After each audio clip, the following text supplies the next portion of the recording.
ಸ್ನೇಹಿತರೆ ನಮಸ್ತೆ, welcome to coin Guru YouTube channel. ಯಾರೆಲ್ಲ ಫಸ್ಟ್ ಟೈಮ್ ಚಾನಲ್ಗೆ ಬರ್ತಾ ಇದ್ದೀರಾ, ಮಿಸ್ ಮಾಡಿದಿರೋ ಚಾನಲ್ನ ಸಬ್ಸ್ಕ್ರೈಬ್ ಮಾಡಿಕೊಂಡು ಬೆಲ್ಲೈಕನ್ನ ಕ್ಲಿಕ್ ಮಾಡಿ. ಈ ರೀತಿಯ 10 ಹಲವು ಉಪಯುಕ್ತ ವಿಡಿಯೋಗಳು ನಮ್ಮ ಚಾನಲಲ್ಲಿ ಇರುವಂಥದ್ದು, ಆಸಕ್ತರು ಹೋಗಿ ನೋಡಬಹುದು. ಈ ಒಂದು ವಿಡಿಯೋದಲ್ಲಿ ನಾನು ತಮ್ನೈಲ್ನಲ್ಲಿ ಏನು ಹೇಳಿದ್ದೀನಲ್ಲ ಅದೇ ರೀತಿಯ ಒಂದು ಚಿನ್ನದ ನಾಣ್ಯವನ್ನು ನಾನು ಖರೀದಿ ಮಾಡಿರುವಂಥದ್ದು. ಎಲ್ಲಿ ಖರೀದಿ ಮಾಡಿದೆ, ಎಷ್ಟು ಬೆಲೆ ಕೊಟ್ಟು ಖರೀದಿ ಮಾಡಿದೆ ಈ ಒಂದು ಚಿನ್ನದ ನಾಣ್ಯಕ್ಕೆ, ಮತ್ತು ಈ ಒಂದು ಚಿನ್ನದ ನಾಣ್ಯದ ವಿಶೇಷತೆ ಏನು ಎಲ್ಲವನ್ನು ತಿಳಿಸ್ತಾ ಇದ್ದೇನೆ. ವಿಡಿಯೋ ತುಂಬ ಇಂಟ್ರೆಸ್ಟಿಂಗ್ ಆಗಿರುತ್ತೆ ಮತ್ತು ನಮ್ಮ ಕರ್ನಾಟಕದ ಇತಿಹಾಸವನ್ನು ಸಾರುವಂತಹ ವಿಡಿಯೋ ಇದೊಂದಾಗಿರುತ್ತೆ. ನಾವು ನೀವೆಲ್ಲ ಶಾಲಾ ಕಾಲೇಜುಗಳಲ್ಲಿ ಓದಿರ್ತೀವಿ ಮತ್ತು ನಮ್ಮ ಹಿರಿಯರು ಹೇಳಿರ್ತಾರೆ, ಮುತ್ತು ರತ್ನಗಳನ್ನೆಲ್ಲ ಸೇರಿನಲ್ಲಿ ಅಳಿತಾಯಿದ್ರು ಅಂತ. ಆ ರೀತಿಯ ಒಂದು ವೈಭವದ ನಮ್ಮ ಕರುನಾಡಿನ ಇತಿಹಾಸವನ್ನು ನಾವು ತಿಳ್ಕೊಳ್ಳೇಬೇಕು. ಹೌದು, ಅದರ ಒಂದು ಭಾಗವೇ ಈ ಒಂದು ಚಿನ್ನದ ನಾಣ್ಯ. ಹೌದು, ಇದು ಅಕ್ಷರಶಃ ಒಂದು ಸತ್ಯವಾದಂತಹ ಮಾತು. ಸಾಮಾನ್ಯ ಜನರ ಬಳಕೆಗೆ ಇಂತಹ ನಾಣ್ಯಗಳನ್ನು ಬಿಡುಗಡೆ ಮಾಡಿದರು ಆಗಿನ ಕಾಲದಲ್ಲೇ. ಈ ಒಂದು ನಾಣ್ಯ ಸುಮಾರು 1350ರಿಂದ 1450 ಒಳಗೆ ಬಂದಿರಬಹುದಾದಂತಹ ಒಂದು ಚಿನ್ನದ ನಾಣ್ಯ. ಇದನ್ನು ಅರ್ಧ ಪಗೋಡ ಅಂತ ಕರೀತಾರೆ. ಪಕೋಡ ತಿನ್ನೋ ಪಕೋಡ ಅಲ್ಲ, ಹಾಫ್ ಪಗೋಡ. ನಾಣ್ಯದ ಫ್ರಂಟ್ ಸೈಡಲ್ಲಿ, ಅಬ್ಸರ್ವ್ ಸೈಡ್ನಲ್ಲಿ ಶ್ರೀಪತಿ ಹರಿಹರ ಅಂತ ಬರೆದಿರುವಂಥದ್ದು ದೇವನಾಗರಿ ಲಿಪಿಯಲ್ಲಿ. ನಾಣ್ಯದ ರಿವರ್ಸ್ ಸೈಡ್ನಲ್ಲಿ ನೀವು ನೋಡ್ತಾ ಇದ್ದೀರಾ, ಕ್ಲಿಯರಾಗಿ ಕಾಣಿಸ್ತಾ ಇದೆ. ಅಂದರೆ ಸ್ವಲ್ಪ ಹೆಡ್ ಸ್ವಲ್ಪ ಏನಾಗಿದೆ, ಸವೆದಿರುವಂಥದ್ದು, ತಲೆಯ ಭಾಗ ಸ್ವಲ್ಪ ಸವೆದಿರುವಂಥದ್ದು. ಶಿವ ಮತ್ತು ಪಾರ್ವತಿ ಕುಳಿತಿರುವಂಥದ್ದು. ನಮ್ಮ ವಿಜಯನಗರ ಸಾಮ್ರಾಜ್ಯವನ್ನು ಆಳಿದಂತಹ ಮೊದಲ ರಾಜಮನೆತನ ಯಾವುದಪ್ಪ ಅಂತಂದರೆ ಸಂಗಮ ಡೈನೆಸ್ಟಿ, ಸಂಗಮ ವಂಶದವರು ಮೊದಲಿಂದ ಶುರು ಮಾಡಿದ್ದು. ಸ್ಥಾಪನೆ ಮಾಡಿದಂಥವರು ಅಕ್ಕ ಬುಕ್ಕ.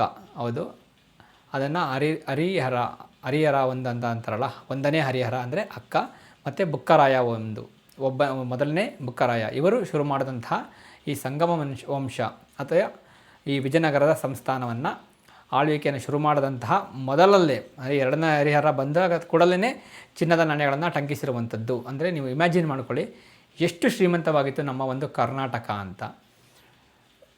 ಯಾವ ಒಂದು ರಾಜರು, ಉತ್ತರದ ರಾಜರು ತಾಮ್ರದ ನಾಣ್ಯಗಳನ್ನು ಟಂಕಿಸೋದಕ್ಕೆ ಒದ್ದಾಡ್ತಾಯಿದ್ರು, ಅಂತಹ ಕಾಲದಲ್ಲೇ ನಮ್ಮಲ್ಲಿ ಚಿನ್ನದ ನಾಣ್ಯಗಳು ತಾಂಡವಾಡ್ತಾಯಿದ್ವು.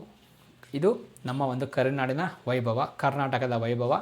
ಇದರ ಇತಿಹಾಸ ಏನಂತಾರೆ ಅಗಣಿತ. ಇದನ್ನು ನಾವು ಯಾರನ್ನೂ ಮರೆಯೋದಕ್ಕಾಗೋದೇ ಇಲ್ಲ. ಈ ಒಂದು ನಾಣ್ಯವನ್ನು ನಮ್ಮ ಯೂಟ್ಯೂಬ್ ಸಬ್ಸ್ಕ್ರೈಬರ್ ಒಬ್ಬರು ಮದನ್ ಲಾಲ್ ಅಂತ, ಇವರು ಮೂಲತಃ ಕಡೂರು ಅಥವಾ ಬೀರೂರು ಈ ರೀಜನ್ನಲ್ಲಿ ಬರ್ತಾರೆ. ಈಗ ಅವರು ಪ್ರಸ್ತುತ ಶಿವಮೊಗ್ಗಕ್ಕೆ ಟ್ರಾನ್ಸ್ಫರ್ ಆಗಿರುವಂಥದ್ದು. ಅಂದರೆ ಅವರ ಕಂಪ್ಲೀಟ್ ಬಿಸ್ನೆಸ್ಸನ್ನು ಶಿವಮೊಗ್ಗಕ್ಕೆ ಶಿಫ್ಟ್ ಮಾಡಿರುವಂಥದ್ದು. ಇವರಿಂದ ನಾನು ಈ ಒಂದು ನಾಣ್ಯವನ್ನು ಸುಮಾರು 24,000 ರೂಪಾಯಿ ಕೊಟ್ಟು ಖರೀದಿ ಮಾಡಿದ್ದು. ಹೌದು, ಖಂಡಿತವಾಗ್ಲೂ ಇದಕ್ಕೆ 24,000 ರೂಪಾಯಿ ಇರುವಂಥದ್ದು. ಯಾಕಪ್ಪ ಅಂತ ಅಂದರೆ ಇದರ ಒಂದು ತೂಕ ಬಂದು 1.7 ಗ್ರಾಮ್, ಅಂದರೆ ಸುಮಾರು 1.25 ಗ್ರಾಮ್ ಅಷ್ಟು ತೂಕ ಇರುವಂಥದ್ದು. ಮತ್ತು ಈ ನಾಣ್ಯದ ಚಿನ್ನವನ್ನು 92% ಗೋಲ್ಡ್, ಆ ಒಂದು ಅಪರಂಜಿ ಚಿನ್ನದಲ್ಲಿ ಮಾಡಿರೋಂಥದ್ದು. ಹಾಗಾಗಿ ಈ ನಾಣ್ಯ ಆಗಿನ ಕಾಲದ ಸಾಮಾನ್ಯ ನಾಣ್ಯ. ಈಗಲೂ ಕೂಡ ಅಷ್ಟೇ, ಗೋಲ್ಡ್ ಬೆಲೆ ಎಷ್ಟಿದೆಯೋ ಅಷ್ಟೇ ಇದರ ಬೆಲೆ ಇರುತ್ತೆ. ಈಗ ಗೋಲ್ಡ್ ಬೆಲೆ ಜಾಸ್ತಿ ಆಯಿತಾ ನಾಣ್ಯದ ಬೆಲೆ ಜಾಸ್ತಿ ಆಗುತ್ತೆ, ಗೋಲ್ಡ್ ಬೆಲೆ ಕಡಿಮೆ ಆಯಿತಾ ನಾಣ್ಯದ ಬೆಲೆ ಕಡಿಮೆ ಆಗುತ್ತೆ. ಹಾಗಾಗಿ ಅವರಿಗೆ ನಿನ್ನೆಯ, ಅಂದರೆ ಯಾವತ್ತು ನಾನು ತೊಗೊಂಡಿದ್ದನ್ನು ಮಂಗಳವಾರ ಸಾಯಂಕಾಲ ತೊಗೊಂಡೆ, ಕಳೆದ ಮಂಗಳವಾರ ಏಪ್ರಿಲ್ 14, ಈ ಒಂದು ದಿನದಲ್ಲಿ ಏನಿತ್ತು ಗೋಲ್ಡ್ ಬೆಲೆ ಅದಕ್ಕೆ ನಾನು ಹಣವನ್ನು ಪಾವತಿ ಮಾಡಿರುವಂಥದ್ದು. ಅವ್ರಿಗೂ ಸಹ ನಾನು ಗೂಗಲಲ್ಲಿ ತೋರಿಸಿದೆ ಯಾವುದು ರೇರ್ ನಾಣ್ಯ ಇದರಲ್ಲಿ. ಮತ್ತು ಇನ್ನೊಂದು ರಾಮ ಸೀತೆ ಬರುತ್ತೆ, ಮತ್ತು ಲಕ್ಷ್ಮೀ ವೆಂಕಟೇಶ್ವರ ಬರುತ್ತೆ, ಮತ್ತು ಕೃಷ್ಣನ ಒಂದು ನಾಣ್ಯ ಬರುತ್ತೆ. ಅವು ಸ್ವಲ್ಪ ಮಟ್ಟಗ ಸ್ಕೇರ್ ಮತ್ತು ರೇರ್ ನಾಟಕರಿ ನಾಣ್ಯ. ಮತ್ತು ಈ ನಾಣ್ಯಗಳು ಏನಂದರೆ ಅದು ಕಂಡೀಷನ್ ಮೇಲೆ ಕೂಡ ಅದು ಬೆಲೆ ಡಿಪೆಂಡ್ ಆಗುತ್ತೆ. ಇದೇ ಒಂದು ನಾಣ್ಯ, ಸಪೋಸ್ ಇದನ್ನು ಏನಂತಾರೆ ಯೂಸ್ಡ್ ಕಾಯಿನ್ ಅಂತಾರೆ. ಹಳೆಯ ಕಾಲ, ಸುಮಾರು ಹೆಚ್ಚು ಕಡೆ 650 ವರ್ಷ ಹಳೆಯ ನಾಣ್ಯ ಇದು. ಆ ಒಂದು ಕಾಲದ ಯೂಸ್ಡ್ ಕಾಯಿನ್ ಇದು. ಅಂದರೆ ಆಗಿನ ಕಾಲದಲ್ಲಿ ಅಷ್ಟು ಬಳಸ್ತಾಯಿದ್ರು ಈ ನಾಣ್ಯಗಳನ್ನು. ಮತ್ತು ಈ ನಾಣ್ಯ ತುಂಬ UNC ಕಂಡೀಷನ್ ಅಂತ ನಾವು ಇವತ್ತೇನು ಅಂತೀವಲ್ಲ, ಆ ಹಳೆಯ ನಾಣ್ಯಗಳಿಗಾದರೆ ಗುಡ್ ಕಂಡೀಷನ್ ಅಂತ ಹೇಳ್ಬೋದು ಅಷ್ಟೇ. UNC ಅಂತ ಹೇಳಲ್ಲ ಯಾವುದು ಚಿನ್ನ ನಾಣ್ಯದಕ್ಕೂ. ಅಂದರೆ ಅಚ್ಚು ಎಲ್ಲ ಕರೆಕ್ಟಾಗಿರಬೇಕು, ಯಾವುದೋ ಸೌದಿರಬಾರ್ದು. ಎಕ್ಸಾಕ್ಟಾಗಿ ಇದ್ರ ವೆಯ್ಟ್ ಬಂದು 1.73 ಗ್ರಾಮು. ಆದರೆ ನೀವು ವಿಡಿಯೋದಲ್ಲಿ ನೋಡ್ತಾ ಇದ್ದೀರಾ, ಇದರ ವೆಯ್ಟ್ ಇಲ್ಲಿರುವಂಥದ್ದು 1.7 ಗ್ರಾಮು. ಅಂದರೆ ಹೆಚ್ಚು ಕಡಿಮೆ 30 ಮಿಲಿಯಷ್ಟು, ಒಂದು 20ರಿಂದ 30 ಮಿಲಿಯಷ್ಟು ನಾಣ್ಯ ಸವೆದಿರುವುದ ಕಾರಣ ಇದರ ಒಂದು ಶೇಪ್ ಅನ್ನೋದು ಸ್ವಲ್ಪ ಕಡಿಮೆ ಆಗಿದೆ. ಹಾಗಂದರೆ ಇದರ ಕಂಡೀಷನ್ ಸ್ವಲ್ಪ ಗುಣಮಟ್ಟ ಕಡಿಮೆ ಆಗಿರೋದ್ರಿಂದ ಈ ಒಂದು ನಾಣ್ಯಕ್ಕೆ ಚಿನ್ನದ ದರ ಮಾತ್ರ ಸಿಗುತ್ತೆ. ಅದೇನಾದ್ರೂ ಪರ್ಫೆಕ್ಟ್ 1.73 ಅಂದರೆ 730 ಮಿಲಿ ಈ ಒಂದು ನಾಣ್ಯ ಇತ್ತಿದ್ದಿದ್ರೆ ಅದಕ್ಕೆ ಇನ್ನೊಂದು 10,000 ರೂಪಾಯಿ ಎಕ್ಸ್ಟ್ರಾ ಸಿಗ್ತಾಯಿತ್ತು. ಯಾಕೆಂದರೆ ಅವಾಗ ಕ್ಲಿಯರಾಗಿ ಅಚ್ಚುಗಳೆಲ್ಲ ಕ್ಲೀನಾಗಿ ಇರ್ತಾಯಿತ್ತು. ಮತ್ತು ಫ್ರಂಟಲ್ಲೂ ಅಷ್ಟೇ ನೀವು ನೋಡ್ತಾ ಇದ್ದೀರಾ, ಹರಿ ಇದೆ, ಹರ ಇಲ್ಲ. ಲಾಸ್ಟಲ್ಲಿ ಹರ ಅಂತ ಬರಬೇಕು, ಅದು ಸೌದೋಗಿದೆ. ಸೊ ಈ ರೀತಿಯಾಗಿ ಈ ನಾಣ್ಯವನ್ನು ನಾನು ಖರೀದಿ ಮಾಡಿರುವಂಥದ್ದು ನಮ್ಮ ಒಬ್ಬರು ಯೂಟ್ಯೂಬ್ ಸಬ್ಸ್ಕ್ರೈಬರಿಂದ.